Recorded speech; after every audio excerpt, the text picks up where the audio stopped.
ನಾನೇನು ಹೇಳಬೇಕು? ಏನ್ ಹೇಳಬೇಕು ನಿಮಗೆ ಗೊತ್ತಿಲ್ವಾ? ಏನ್ ಹೇಳಬೇಕು? ಸಾರಿ ಹೇಳಬೇಕು.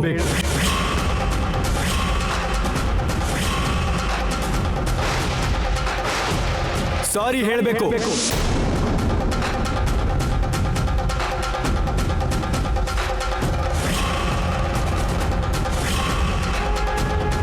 ನಾನ್ ಯಾಕೆ ಹೇಳಬೇಕು? ಯಾಕ? ಏನು ಗೊತ್ತಿಲ್ಲದೆ ಇರೋ ಶ್ಯಾಮನ್ನ ಕಳ್ಳಿ ಅಂತ ಅವಮಾನ ಮಾಡಿದ್ದಕ್ಕೆ. ಶ್ಯಾಮನ್ ಮಾತು ಕೇಳ್ದೇನೆ ಮನೆ ಎಲ್ಲ ಹುಡುಕ್ಸಿ ಎಲ್ಲರ ಮುಂದೆ ಅವ್ರ ಮರ್ಯಾದೆ ತೆಗೆದಿದ್ದಕ್ಕೆ. ಎಲ್ಲರ ಮುಂದೆ ಅವಮಾನ ಮಾಡಿ ಮನೆಯವರೆಲ್ಲ ತಲೆ ತಗ್ಸೋ ಹಾಗೆ ಮಾಡಿದ್ದಕ್ಕೆ.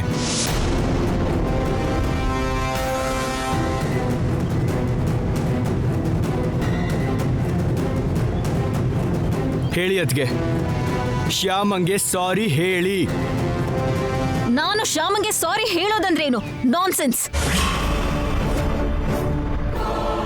ನನ್ ರೇಂಜ್ ಏನು, ಅವಳ ರೇಂಜ್ ಏನು? ನಾನು ಅವಳಿಗೆ ಸಾರಿ ಹೇಳ್ಬೇಕಾ? ನಿಮ್ಮಿಬ್ರು ರೇಂಜು ಒಂದೇ.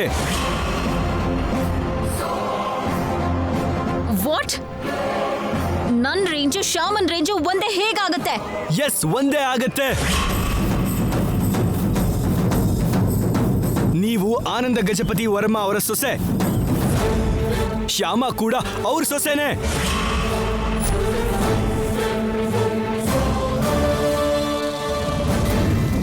ಆನಂದ ಗಜಪತಿ ವರ್ಮಾ ಅವರ 2ನೇ ಸೊಸೆ ಆನಂದ ಗಜಪತಿ ವರ್ಮಾ ಅವರ 3ನೇ ಸೊಸೆನ 4 ಜನರ ಮುಂದೆ ಅವಮಾನ ಮಾಡಿದ್ರೆ ಅದು ಆನಂದ ಗಜಪತಿ ವರ್ಮಾ ಅವರ ಕುಟುಂಬಕ್ಕೆ ಅವಮಾನ ಮಾಡಿದ ಹಾಗಾಗತ್ತೆ.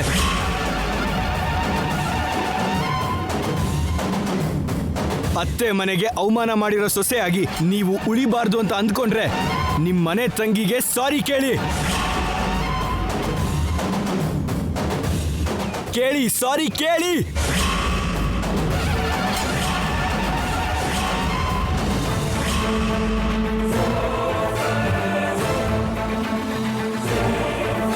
ಅಖಿಲ್, ಅರ್ಥನೇ ಇಲ್ದೇ ಇರೋ ತರ ಮಾತಾಡ್ತಿದ್ಯಲ್ಲ. ದುಡ್ಡು ಕಾಣಿಸ್ದೇ ಇರೋ ನೋವ್ಗೆ ಒಂದ್ ಮಾತು ಹೇಳಿದ ಮಾತ್ರಕ್ಕೆ ಅದನ್ನೇ ಅವಮಾನ ಅಂತ ಅನ್ಕೊಂಡ್ರೆ ಹೇಗೆ? ಅವಮಾನ ಅಂದ್ರೆ ಅದಲ್ಲ. ಶ್ಯಾಮಂಗೆ ಸಾರಿ ಕೇಳು ಅಂತ ನನ್ನನ್ನ ಇಷ್ಟು ಫೋರ್ಸ್ ಮಾಡ್ತಿದ್ಯಲ್ಲ, ಅದು ಅವಮಾನ. ಅದು ಆನಂದ ಗಜಪತಿ ವರ್ಮಾ ಕುಟುಂಬಕ್ಕೆ ಆಗ್ತಿರೋ ಅವಮಾನ. ಅಲ್ಲ, ನಾನ್ ಮಾಡ್ತಾ ಇರೋದಲ್ಲ, ನೀವು ಮಾಡಿರೋದಕ್ಕೆ ಅವಮಾನ ಅನ್ನೋದು. ನೀವು ಶ್ಯಾಮಂಗೆ ಸಾರಿ ಕೇಳಲೇಬೇಕು. ಏನ್ರಿ, ಯಾಕ್ರಿ ನಿಮ್ಮ ಅತ್ತಿಗೆನ ಅಷ್ಟು ಬಲವಂತ ಮಾಡ್ತಿದ್ದೀರಾ? ಇಷ್ಟಕ್ಕೂ ನಮ್ಮ ಮಧ್ಯೆ ಈ ಸಾರಿ ಎಲ್ಲ ಯಾಕೆ ಹೇಳಿ? ನಾನು ಕಳ್ಳಿ ಅಲ್ಲ ಅನ್ನೋ ವಿಷಯ ಅವ್ರಿಗೆ ಅರ್ಥ ಆಯ್ತಲ್ಲ. ದಯವಿಟ್ಟು ಈ ವಿಷಯನ ಇಷ್ಟಕ್ಕೆ ಬಿಟ್ಬಿಡಿ. ಹೌದು ಭಾವನವ್ರೆ, ಏನೋ ತಪ್ಪಾಗಿ ನಿಮ್ಮ ಅತ್ತಿಗೆ ಶ್ಯಾಮನ್ ಬಗ್ಗೆ ಹಾಗೆ ಅಂದ್ಕೊಂಡ್ರು. ಅವ್ರ ಸ್ಥಾನದಲ್ಲಿ ಬೇರೆ ಯಾರೇ ಇದ್ದಿದ್ರು ಹಾಗೆ ಅಂದ್ಕೊಳ್ಳೋದು ಸಹಜನೇ ಅಲ್ವಾ ಭಾವ? ತಿಳಿದೇ ತಪ್ಪಾಯ್ತು ಅಂತ ಅರ್ಥ ಆಯ್ತಲ್ಲ, ದುಡ್ಡು ಸಿಕ್ಕಿದೆ, ಇನ್ನು ಬಿಟ್ಬಿಡಿ ಭಾವ.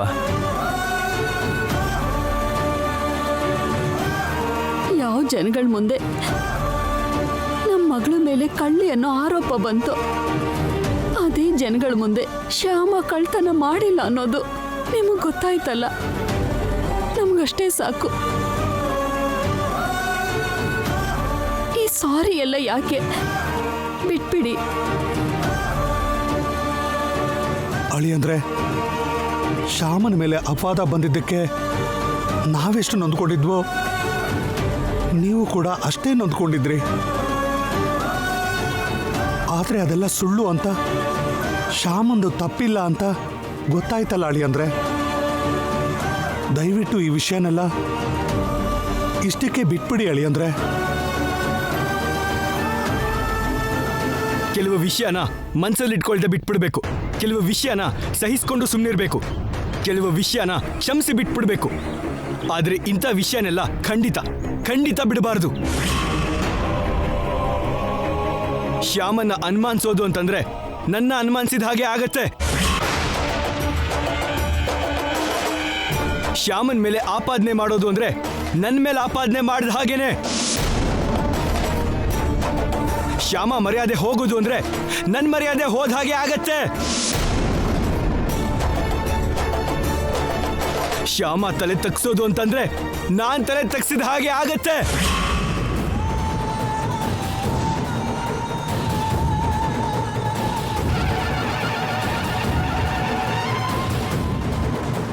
ನಾನ್ ತಲೆ ತಗ್ಸಿದ್ದೀನಿ ಅಂತಂದ್ರೆ ಆನಂದ ಗಜಪತಿ ವರ್ಮಾ ಕುಟುಂಬಕ್ಕೆ ಅವಮಾನ ಮಾಡಿದ ಹಾಗೆ ಆಗತ್ತೆ. ನೋ, ಹಾಗಾಗಬಾರ್ದು.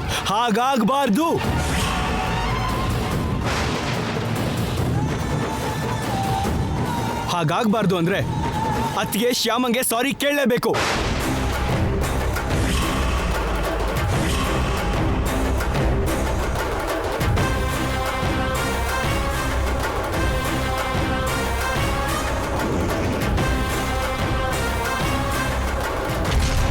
ಅತ್ತಿಗೆ ಸಾರಿ ಕೇಳೋವರೆಗೂ ಅವ್ರನ್ನ ಇಲ್ಲಿಂದ ಹೋಗಕ್ ಬಿಡೋದಿಲ್ಲ. ಅತ್ತಿಗೆ ಸಾರಿ ಕೇಳೋವರೆಗೂ ನಾನು ಇಲ್ಲಿಂದ ಕದಲೋದಿಲ್ಲ. ಹೇಳಲೇಬೇಕು, ಅತ್ತಿಗೆ ಸಾರಿ ಕೇಳಲೇಬೇಕು. ಶ್ಯಾಮ, ನಿನ್ ತಪ್ಪಿಲ್ದೆ ಇದ್ರು ಯಾಕೆ ಸೈಲೆಂಟ್ ಆಗಿದ್ಯಾ? ಅಷ್ಟು ದೊಡ್ಡ ಆಪಾದನೆ ಮಾಡಿದ್ರು ನೀನ್ ಯಾಕೆ ಸಹಿಸ್ಕೋತಾ ಇದ್ಯಾ?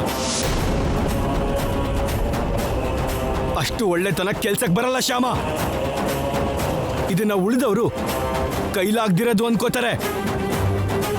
ಅಖಿಲ್ ತುಂಬಾ ಕೋಪದಲ್ಲಿ ಆವೇಶದಲ್ಲಿದ್ದಾರೆ. ಅದ್ಗೆ ಸಾರಿ ಕೇಳಿ. ಅದ್ಗೆ ನಿಮ್ಗೆ ಹೇಳಿದ್ದು ಸಾರಿ ಕೇಳಿ. ಹೀಗೆ ಕೋಪ ಆವೇಶದಲ್ಲಿದ್ದಾಗ ತಲೆ ಮೇಲೆ ನೀರ್ ಹಾಕಿದ್ರೆ ಆವೇಶ ಕೋಪ ಕಡಿಮೆ ಆಗತ್ತೆ ಅಂತಾರಲ್ವಾ? ಅದ್ಗೆ ಸಾರಿ ಕೇಳಿ. ಹಾಗ್ ಮಾಡಿದ್ರೆ ಮಾತ್ರ ಅಖಿಲ್ ಅವ್ರಿಗೆ ಆವೇಶ ಕೋಪ ಕಡಿಮೆ ಆಗತ್ತೇನೋ. ಅದ್ಗೆ ಸಾರಿ ಕೇಳಿ. ಸಾರಿ ಕೇಳಿದ್ಮೇಲೆನೆ ನೀವು ಇಲ್ಲಿಂದ ಹೋಗೋದು. ಸಾರಿ ಕೇಳಿ ಅದ್ಗೆ, ಕೇಳಿ.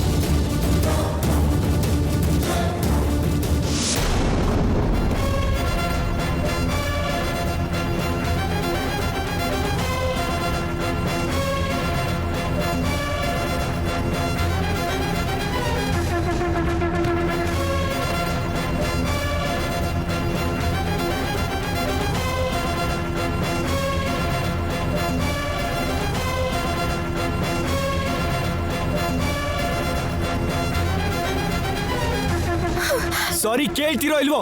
ಸಾರಿ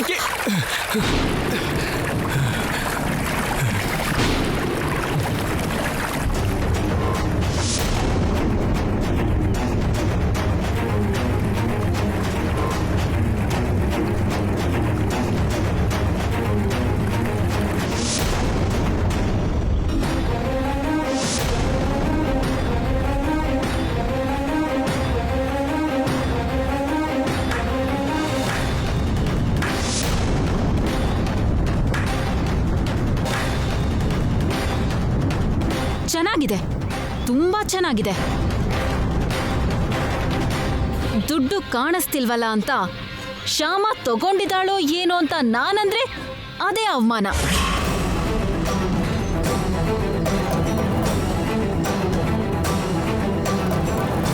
ಮನೆ ಅಳಿಯನ್ ಮೇಲೆ ಹೀಗೆ ಎಲ್ಲರ ಮುಂದೆ ಬಿಂದಿಗೆ ತಗೊಂಡು ನೀರ್ ಸುರಿದ್ರೆ ಮಾತ್ರ ಅದು ಅವಮಾನ ಅಲ್ವೇ ಅಲ್ಲ, ಸನ್ಮಾನ. ಇದು ಸನ್ಮಾನ.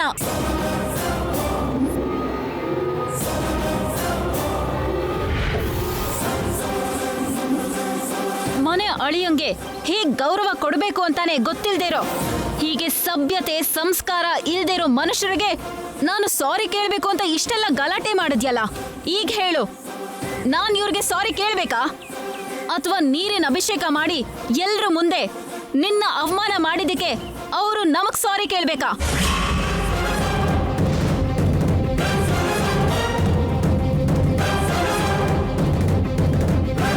ನನ್ನ ಮರ್ಯಾದೆಗೆ ಇಷ್ಟು ದೊಡ್ಡ ಅವಮಾನ ಆಗ್ತಿರೋ ಈ ಜಾಗದಲ್ಲಿ ಇನ್ ಒಂದು ಕ್ಷಣನೂ ನಾನು ಇರಲ್ಲ.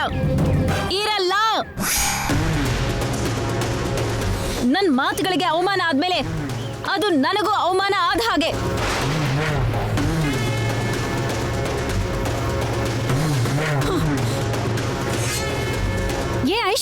ಐಶ್ವರ್ಯ, ಈ ಅಭಿಷೇಕ ಅವಮಾನದ ಬಗ್ಗೆ ಮಾತ್ರ ನಿಮ್ಮ ಮನೇಲಿ ಹೇಳ್ಬೇಡಮ್ಮ.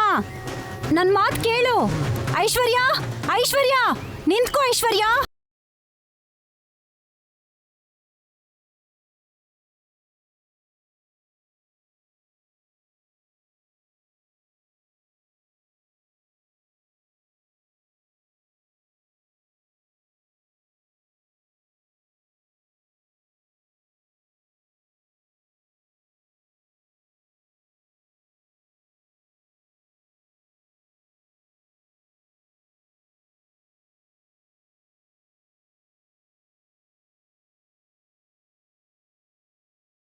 ಬೇಕು ಗೊತ್ತಾಗ್ದೆ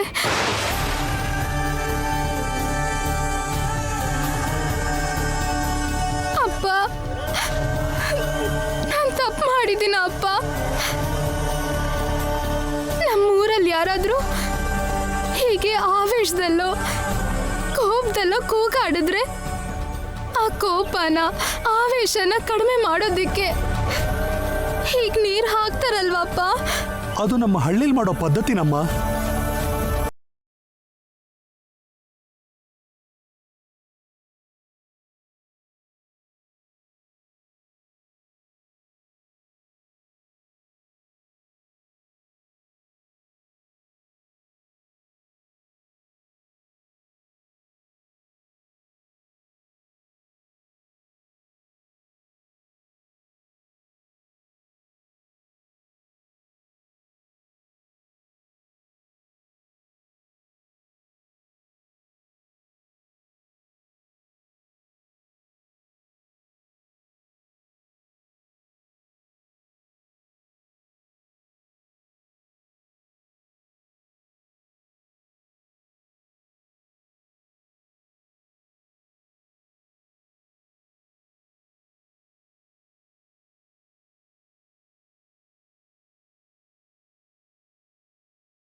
ಮಿತಿ ಇರುತ್ತೆ.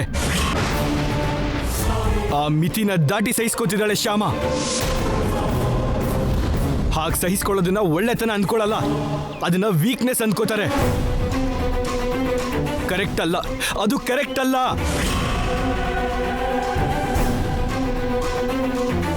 ಶ್ಯಾಮ, ಬಟ್ಟೆ ಪ್ಯಾಕ್ ಮಾಡು, ನಾವು ಹೊರಡಬೇಕು.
ಬರ್ತೀನಿ.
ಇನ್ನೂ ಕಡಿಮೆ ಆಗ್ಲಿಲ್ವಾ? ಕೋಪ ಅಲ್ಲ ಇದು, ನೋವು. ನೀನ್ ಮಾಡಿರೋದ್ರಿಂದ ನನಗಾಗಿರೋ ನೋವು.